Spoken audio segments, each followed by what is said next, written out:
There are wounds that do not bleed outside. They bleed silently into your identity. Prophetess carried a rare grace for prayer and the prophetic. Even before she spoke, you could sense there was something deeply spiritual about her life. But when I first met her, she was not on a prayer altar. She was not in a church. She was also not ministering to people.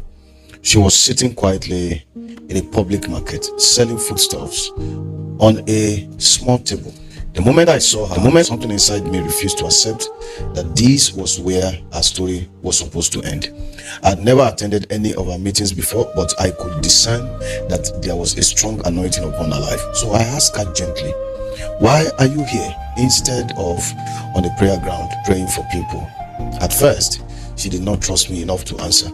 Pain makes people suspicious of anyone who sound hopeful. But after several conversations, one day she finally opened up and she said to me, "Man, of my marriage failed.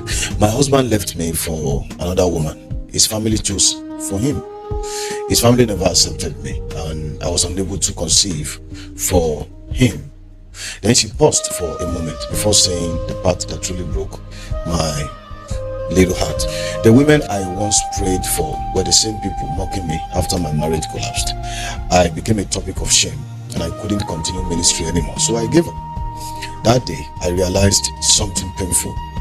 Many people do not abandon their calling because God rejected them. They actually abandoned it because shame became louder than the voice of their purpose. Some people can survive hardship, but public humiliation destroys people internally. What wounded her most was not only the failed marriage, it was the betrayal of being mocked by the very people she once lifted up spiritually. I looked at her and I told her something I believe many people need to hear today. It does not matter who walked away from you or who stayed. Your calling did not come from people. It came from God before you were even born. What God placed inside you is still waiting for you. All you need is to pick yourself up again. Start afresh. And if the environment around you constantly reminds you of your pain, move if you must. Sometimes healing requires distance from voices that keeps reopening old wounds, because there are seasons where God does not call people back to comfort first. He calls them back to themselves. Some destinies are not destroyed by sin.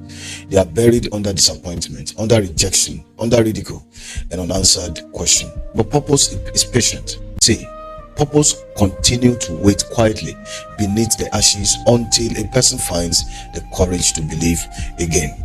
Stop assuming that everybody hates you.